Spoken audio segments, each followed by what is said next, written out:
श्री स्वामी समर्थ सर्व बंधू आणि भगिनींच्या आपल्या चॅनलमध्ये स्वागत आहे। आज आपण मस्तपैकी सुंदर टेस्टी आणि पनीरला टफ फाईट देणारी अशी आपण सुरणची भाजी बनवणार आहोत। इथे आपण एक सुरण घेतलेला आहे, तर तो अख्खा सुरण आहे, तर त्याला खूप सारी अशी माती पण लागलेली आहे आणि त्याला कोंब पण आलेला आहे। तर आपण त्याला एकदा स्वच्छ पाण्याने असं धुवून घेऊया, स्वच्छ करून घेऊया। तर इथे आपण त्याला एकदम हाताने चोळायचं, सहज माती निघून जाईल कडक, कारण माती ही एकदम कडक नाही आहे, सॉफ्ट आहे, तर त्यामुळे ते पटापट धुवून स्वच्छ होऊन जाईल। हाताने चोळलं तरी इझिली निघून जातं, कारण आपल्याला त्याचा वरचा भाग हा घ्यायचाच नाही आहे। तर ती माती आपल्याला कट करताना त्या भाजीमध्ये किंवा आतमधल्या पीसला लागू नये म्हणून आपण त्याला एकदा स्वच्छ धुवून घ्यायचं आहे। इथे आपण आता सुरणला स्वच्छ धुवून घेतलेलं आहे आणि ते कडक असल्यामुळे थोडंसं कापायला आपल्याला जड जातं। तर त्यातला आपल्याला अर्धा भाग हा अर्ध्यापेक्षाही आपल्याला कमी भाग यूज करायचा आहे, कारण साधारण 3 ते 4 माणसाची जर भाजी बनवायची असेल तरी ते पुष्कळ होतं।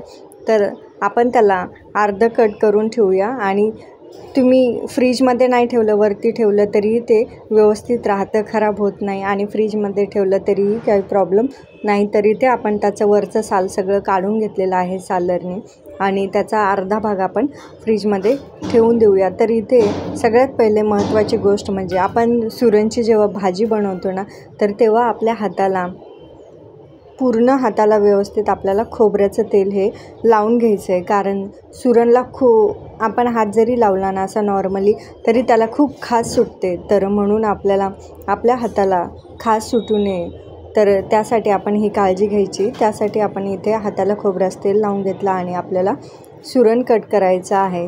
तर सुरण आपल्याला जेवढं पाहिजे भाजीला तेवढं आपण इथे कट करून घेतलेलं आहे। तर एक साधारण आपण पनीरचे जसे पीसेस करतो त्याप्रमाणे आपण इथे सुरण कट करून घेतलेलं आहे।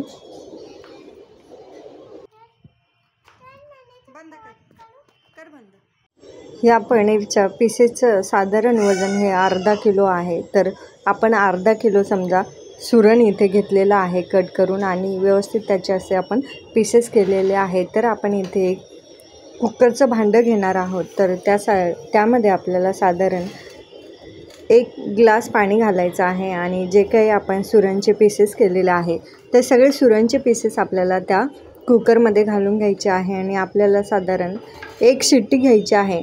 तर त्याला म्हणजे शिजून घेतलं व्यवस्थित ते मुलायम आणि सॉफ्ट होईल। जर आपण डायरेक्ट भाजी बनवली तर ते व्यवस्थित शिजल्या जात नाही, तर त्याच्यात मसाले व्यवस्थित उतरणार नाही। तर त्यासाठी आपल्याला त्याला एकदा 1 शिट्टी घ्यायची। जर कुकरची शिट्टी जर होत नसेल तर साधारण 10 ते 15 मिनिट आपल्याला कुकर कमी गॅसवरती आपल्याला कुकर होऊ द्यायचा आहे। तर तोपर्यंत आपण आपल्या इकडे मसाल्याची तयारी करून घेऊया। तर इथे मी साधारण आपले 3 छोटे मीडियम साईजचे कांदे घेतलेले आहे। त्याच्यावरचं साल सगळं आपण स्वच्छ करून घेऊया आणि त्याला आपल्याला साधारण उभ्या पीसमध्ये कट करून घ्यायचे। 3ही कांदे व्यवस्थित कट करून घ्यायचे, उभे कट करून घ्यायचे आहे आणि आपल्याला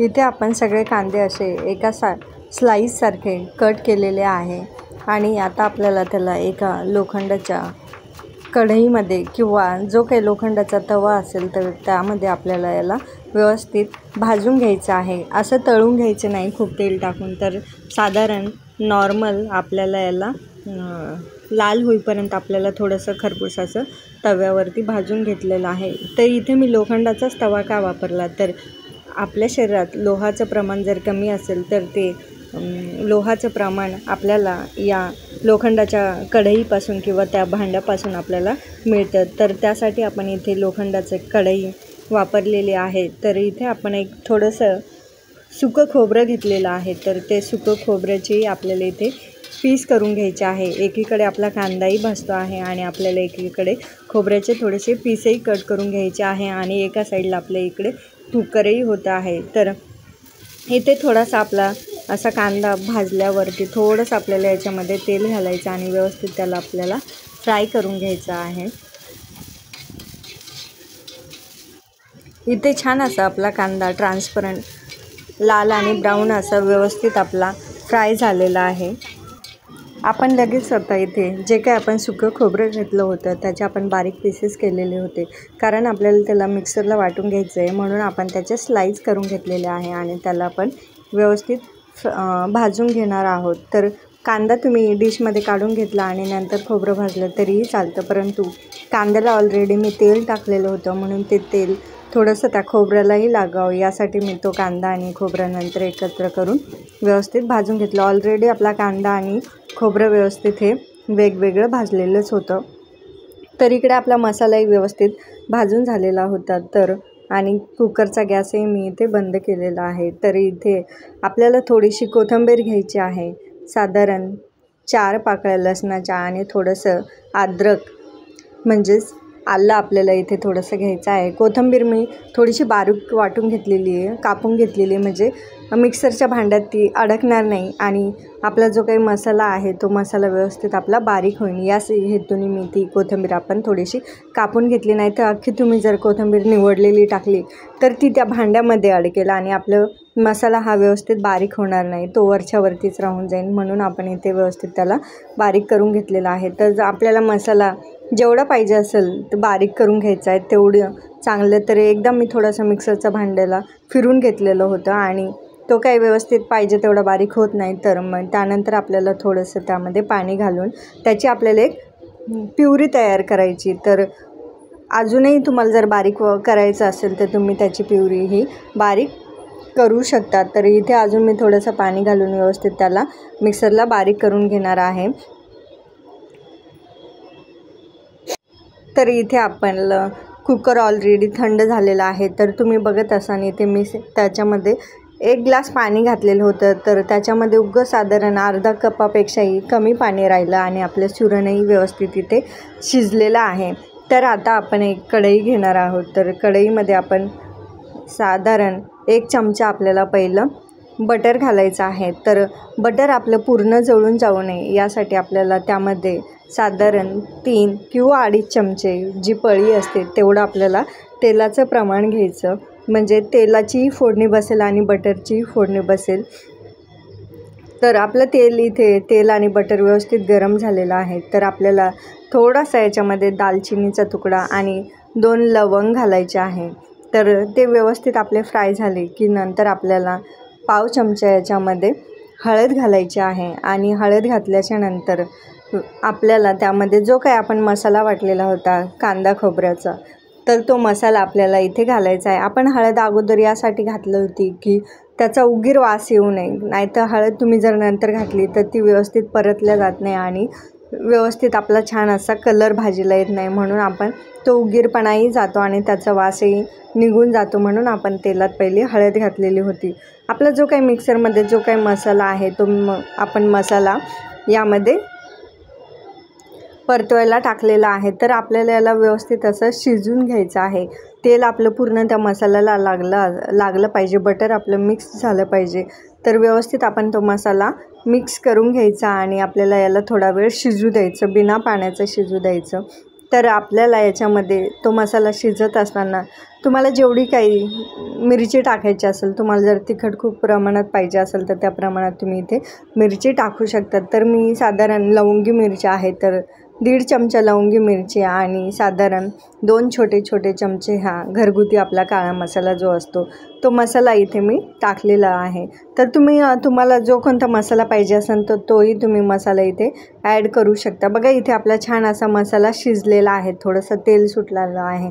तर आपलं ज्या मिक्सरच्या भांड्यात ऑलरेडी थोडाफार काही ना काहीतरी मसाला हा चिटकलेला राहतो, तर त्याच्यामध्ये आपण थोडंसं कपभर पाणी घालून त्या मिक्सरच्या भांड्याला स्वच्छ करून आपण ते पाणी इथे वापरू शकतो, म्हणजे त्या मसाल्याचाही आपला इथे उपयोग होईल। तर आता आपला थोडंसं आपण कपभर पाणी घातल्यामुळे व्यवस्थित आपला आता इथे मसालाही व्यवस्थित शिजला आहे आणि त्याच्यामध्ये थोडंसं तेलही सुटायला लागलेलं आहे। तर त्यानंतर आपल्याला आपलं जे काही सुरण आपण शिजून घेतलेलं होतं तर ते आपल्याला यामध्ये आता घालून घ्यायचं आहे। तर त्याला एकदम व्यवस्थित आपल्याला इथे मिक्स करून घ्यायचं आहे।